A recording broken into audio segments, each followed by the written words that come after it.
ನಮಸ್ತೆ ವೀಕ್ಷಕರೇ, ಅಶ್ವವೇಗ ಡಿಜಿಟಲ್ಗೆ ಸ್ವಾಗತ. ನಾನು ಪ್ರವೀಣ್ ದಾಸ್. ವೀಕ್ಷಕರೇ, ಇವತ್ತಿನ ಒಂದು ಟಾಪಿಕ್ ಏನು ಅಂತ ಹೇಳಿದ್ರೆ, ಜೀವನದಲ್ಲಿ ನಾವು ಬಹಳ ಖುಷಿಯಾಗಿರ್ಬೇಕು, ನೆಮ್ಮದಿಯಿಂದ ಇರಬೇಕು, ನಮ್ಮ ಜೀವನ ಸುಖಕರವಾಗಿ ಇರಬೇಕು ಅಂದ್ರೆ ಕೆಲವೊಂದು ಸೂತ್ರಗಳನ್ನ ನಾವು ಅನುಸರಿಸಬೇಕಾಗತ್ತೆ. ಯಾವೆಲ್ಲ ಸೂತ್ರಗಳನ್ನ ಅನುಸರಿಸೋದ್ರಿಂದ ನಮ್ಮ ಜೀವನ ಖುಷಿದಾಯಕವಾಗಿರುತ್ತೆ, ಸೊ ಇದನ್ನ ತಿಳಿ ಹೇಳಲಿಕ್ಕೆ ಇವತ್ತು ನಮ್ಮೊಟ್ಟಿಗೆ ಇದ್ದಾರೆ ಡಾಕ್ಟರ್ ಡಿ.ಸಿ. ಸೋಮಶೇಖರ್ ಅವರು, ನಿವೃತ್ತ ಜಿಲ್ಲಾಧಿಕಾರಿಗಳು. ಅವರ ಅನುಭವದ ಮಾತುಗಳನ್ನ ಕೇಳೋಣ. ಸೊ ಅವ್ರು ಏನ್ ಹೇಳ್ತಾರೆ, ಜೀವನವನ್ನ ತುಂಬಾ ಸುಖದಾಯಕವಾಗಿ ಇಟ್ಕೊಳ್ಬೇಕು ಅಂತ ಹೇಳಿದ್ರೆ ಅವರು ಏನೆಲ್ಲ ಸೂತ್ರಗಳನ್ನ ನಮ್ಗೆ ಹೇಳ್ಕೊಡ್ತಾರೆ, ಬನ್ನಿ ಕೇಳ್ತಾ ಹೋಗೋಣ. ಸರ್, ಏನೆಲ್ಲ ಸೂತ್ರಗಳನ್ನ ನಾವು ಅನುಸರಿಸಬೇಕಾಗತ್ತೆ? Life is a festival. ಈ ಜೀವನ ಒಂದು ಉತ್ಸವ, ಇದೊಂದು ಉತ್ಸಾಹ, ಜೀವನೋತ್ಸಾಹ. ಮತ್ತೊಂದು ಜನ್ಮ ಇದೆಯೋ ಇಲ್ಲೋ ನಮಗೆ ಗೊತ್ತಿಲ್ಲ. ಆದರೆ ಇರುವ ಜನ್ಮದಲ್ಲಿ ನಾವು ಯಾವಾಗಲೂ ಸಂತಸದಿಂದ ಸಂತೋಷದಿಂದ ಇರಬೇಕು, ಎಲ್ಲರನ್ನು ನಕ್ಕು ನಗಿಸಬೇಕು. ಕವಿ ಹೇಳ್ತಾನೆ ನೋಡಿ, ನಗುವು ಸಹಜದ ಧರ್ಮ, ನಗಿಸುವುದು ಪರಧರ್ಮ, ನಗುತ ನಗಿಸಿ ಬಾಳುವುದು ಅತಿಶಯದ ಧರ್ಮ, ನಗುವ ನಗಿಸಿ ನಗುತ ಬಾಳುವ ವರವನಿ ಕೇಳಿಕೊಳ್ಳೋ ಮಂಕುತಿಮ್ಮ ಅಂಥೇಳಿ. ನಮ್ಮ ತಲೆಯನ್ನು ಸದಾ ಕಾಲ ಶಾಂತವಾಗಿ ಇಟ್ಕೊಳ್ಬೇಕು.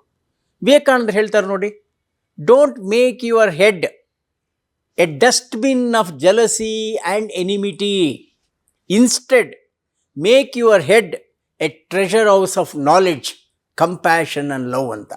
ಸದಾಕಾಲ ನಮ್ಮ ಹೃದಯದಲ್ಲಿ ಅನುಕಂಪ, ದಯೆ, ಪ್ರೀತಿ ಇವೆಲ್ಲವನ್ನು ಇಟ್ಕೊಂಡಾಗ ಮನುಷ್ಯನ ಬದುಕು ಬಹಳ ಆನಂದವಾಗುತ್ತೆ.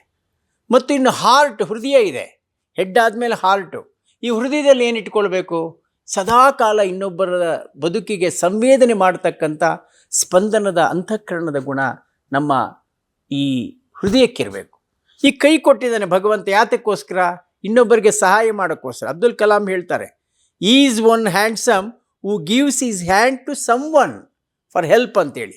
ಆ ರೀತಿ ಇನ್ನೊಬ್ಬರ ಬಗ್ಗೆ ಚಿಂತನೆ ಮಾಡ್ತಾ ಅವರ ನೋವು ನಲಿವುಗಳಿಗೆ ಸ್ಪಂದಿಸ್ತಕ್ಕಂಥ ಸಂದರ್ಭವನ್ನು ನಾವು ಸೃಷ್ಟಿ ಮಾಡಿಕೊಂಡಾಗ, ಇನ್ನೊಬ್ಬರ ಪ್ರೀತಿಯಲ್ಲಿ, ಸಂತೋಷದಲ್ಲಿ ನಿಮ್ಮ ಸಂತೋಷವನ್ನು ಕಾಣ್ತಕ್ಕಂಥ ಆ ಒಂದು ಮೌಲ್ಯ ಇದೆಯಲ್ಲ, ಜೀವನ ಮೌಲ್ಯ, ಈ ದಯೆ ಧರ್ಮದ ಮೂಲವಯ್ಯ ಅಂತ ಹೇಳ್ತಾರೆ ಶರಣರು. ಹಾಗೆ ಈ ಪ್ರೀತಿ, ಅನುಕಂಪ, ಕವಿ ಹೇಳ್ತಾನೆ, ಎಲ್ಲೋ ಹುಡುಕುವೆ ಇಲ್ಲದ ದೇವರ ಕಲ್ಲು ಮಣ್ಣಿನ ಗುಡಿಯೊಳಗೆ, ಇಲ್ಲೇ ಇರುವ ಪ್ರೀತಿ ಸ್ನೇಹಗಳ ಗುರುತಿಸದಾದೆವು ನಮ್ಮೊಳಗೆ, ಎಲ್ಲಿದೆ ಬಂಧನ ಎಲ್ಲಿದೆ ನಂದನ, ಎಲ್ಲ ಇರುವುದು ನಮ್ಮೊಳಗೆ, ಒಳಗಿನ ಕಹಿಯನ್ನು ಕಲಕದೆ ಇದ್ದರೆ ಅಮೃತದ ಸವಿ ಇದೆ ನಾಲಿಗೆ.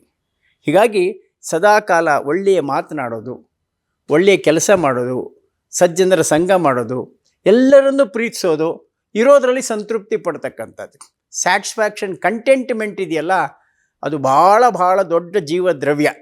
ನಾನು ಯಾವಾಗಲೂ ಹೇಳ್ತಾ ಇರ್ತೇನೆ, ಮಂಕುತಿಮ್ಮನ ಕಗ್ಗವನ್ನು ಹೇಳ್ತಾ ಇರ್ತೇನೆ, ಇರುವ ಕೆಲಸವ ಮಾಡು ಕಿರಿದನದೆ ಮನವಿಟ್ಟು, ದೊರೆತುದ ಪ್ರಸಾದವೆಂದುಣ್ಣು ಗುಣಗಡದೆ. ನಾವೆಲ್ಲರೂ ಎಲ್ಲವನ್ನೂ ಆಗಬೇಕು ಅಂತಿಲ್ಲ. ಆಮೇಲೆ ನಾವು ಯಾವಾಗಲೂ ಸಂತೋಷ ಪಡಬೇಕಾದ್ರೆ ಕಂಪ್ಯಾರಿಸನ್ ಮಾಡ್ಕೊಳ್ಬಾರ್ದು, ಇನ್ನೊಬ್ಬರಿಗೆ ಹೋಲಿಸ್ಕೊಳ್ಬಾರ್ದು.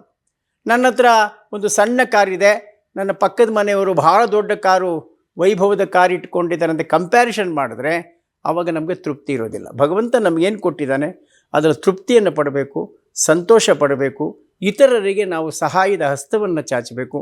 ಆವಾಗ ನಿಮ್ಮ ಬದುಕು ಸಂತಸವಾಗುತ್ತೆ. ಸದಾಕಾಲ ನಗನಗುತ್ತಾ ಇರಬೇಕು, ಟೆನ್ಷನ್ ಫ್ರೀ ಆಗಬೇಕು. ಇದೇ ನನ್ನ ಪ್ರೀತಿಯ ಕರೆ. ಇದಾಗಿತ್ತು ಇವತ್ತಿನ ವಿಶೇಷ ಕಾರ್ಯಕ್ರಮ. ನೋಡ್ತಾ ಇರಿ ಅಶ್ವವೇಗ ನ್ಯೂಸ್, ಸತ್ಯಾನ್ವೇಷಣೆಯ ಓಟದಲ್ಲಿ.